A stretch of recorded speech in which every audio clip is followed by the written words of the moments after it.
Bom, continuando com o assunto Revolução Russa, a gente vai tratar agora sobre a construção da Rússia após o movimento revolucionário de 1917. A gente viu no vídeo anterior que em 1917 a Rússia passou por diversas transformações que levaram ela ao início da construção de um Estado socialista em caráter marxista.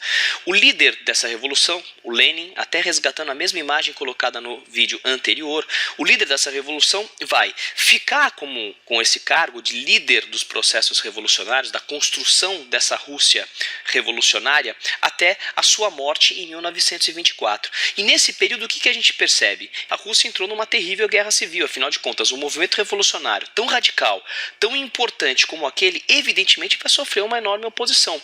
Uma oposição que parte dos czaristas, né? Dessa guerra civil. A gente tem aqui os ainda próximos do czar, mais a nobreza ainda aqui presente, né, mais a parcela significativa da burguesia e ainda com a ajuda de países da Europa. Essa galera aqui vai formar os chamados russos brancos, né, apelido dado aqui para essa galera aqui, né, que por sua vez luta contra, né, o Lenin e os bolcheviques, liderados principalmente pela Guarda Vermelha, liderados aí pelo Trotsky, né, que são os chamados russos vermelhos. Ou seja, a Rússia entrou numa terrível guerra civil até 1921. Nessa guerra, a vitória veio dos russos vermelhos, ok? Logo depois disso, né, veio a NEP. Né? O Lenin percebe, aliás, todo mundo percebeu que a Rússia tinha sua economia em frangalhos, e a NEP foi uma tentativa, né, de sucesso de reorganizar a economia da Rússia depois da Guerra Civil e depois de todo o processo revolucionário que a Rússia passou. Né? O que foi a NEP, a nova política econômica? Né? Na verdade, era uma tentativa de reestabelecer estruturas capitalistas dentro da economia russa, né? Ou seja, para o Lenin era a hora de dar um passo atrás para depois da economia estar organizada, a sociedade estar organizada, todo mundo está com comida, né, todo mundo está com uma produção significativa, dar dois passos para frente na construção do socialismo. Né? Era hora de dar um passo para trás para depois dar dois passos para frente. Né? Então a NEP tinha a proposta aí de reentregar as pequenas propriedades agrícolas e industriais e o comércio para a iniciativa privada. Dessa maneira, ele vai conseguir diminuir a resistência dos países da Europa e das classes proprietárias contra a construção do Estado socialista da União Soviética. Okay? Vale destacar aqui também que dentro deste cenário, logo após a Guerra Civil, nós vamos ter a construção, a inauguração da chamada União das Repúblicas Socialistas Soviéticas, né? Ou seja, uma união de repúblicas ali ao redor da Rússia, que vai formar aqui uma união de repúblicas socialistas, comandadas pelo Partido Comunista Russo e, sobretudo, a princípio, pelo grande líder Lenin. Okay?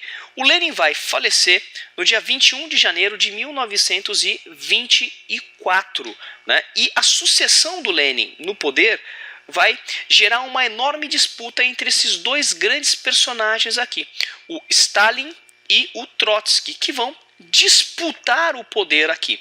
Agora, o que é interessante colocar? Que o Stalin tinha uma visão de que a revolução deveria se consolidar exclusivamente dentro da Rússia. E depois, né, quem sabe, num futuro próximo, ser exportada para o resto do mundo. Já o Trotsky acreditava que a revolução deveria ser exportada imediatamente. Era a revolução permanente, né, em que ele acreditava que a Rússia deveria aproveitar o sucesso da Revolução Bolchevique e já incentivar todos os demais partidos comunistas espalhados pelo mundo a fazerem as suas respectivas revoluções também. Dentro dessa disputa pelo poder, né, a gente nota uma diferença clara ideologicamente falando entre o Stalin e o Trotsky. O Stalin, muito mais influente dentro do Partido Comunista, vence essa disputa, embora o Trotsky tenha sido o nome citado em vida, inclusive pelo Lenin, para substituí-lo. Né? O Trotsky perde essa disputa e nós vamos ter a ascensão do Joseph Stalin. Mesmo assim, o Trotsky continuou criticando a forma como o Stalin vai conduzir o seu processo, o processo revolucionário da Rússia. O que o Stalin vai fazer? O Stalin vai transformar a Rússia em uma ditadura pessoal dele, o que é alvo de inúmeras críticas por parte do Trotsky e dos partidários do Trotsky, o que vai acarretar uma enorme perseguição, um enorme expurgo a esses políticos, né? O Trotsky vai passar o resto da vida fugindo até ser assassinado aí na década de 40, no início da década de 40 lá no México. Okay? Falando sobre o governo do Stalin, que vai de 24 até 1953, foi um governo caracterizado por uma violenta ditadura política pessoal do Stalin, né? O Stalin ele vai governar de acordo com seus interesses, com as suas vontades e vai personificar a revolução, né? Personificar aquilo que se chamava naquele momento de socialismo, né?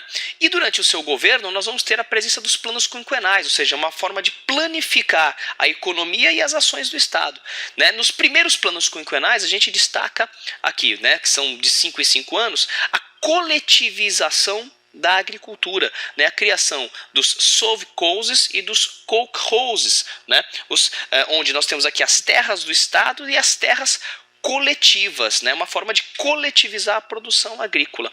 Também nós vamos ter um enorme investimento na indústria de base, na indústria pesada e na produção de energia, né, nos primeiros planos quinquenais, ou seja, nos primeiros 5 anos a prioridade era essa, coletivizar a produção agrícola, investir na indústria de base e na indústria de produção energética. E para encerrar a aula, eu coloquei aqui uma imagem justamente para ilustrar, né, essa forma como o Stalin vai perseguir todos os seus opositores. Aqui a gente tem uma foto que existe um indivíduo, que por sua vez não é um indivíduo que o Stalin tem em grande estima. Ou seja, no momento que o Stalin se consolida no poder, ele simplesmente manda tirar esse indivíduo da foto, e não só da foto, como da história. Ele fez isso com documentos escritos, ele fez isso com fotos, com imagens, né? Ou seja, praticando um gigantesco expurgo contra todo e qualquer tipo de oposição à sua imagem e ao seu regime. E assim ele governa a Rússia, que é agora a União Soviética, até 1953.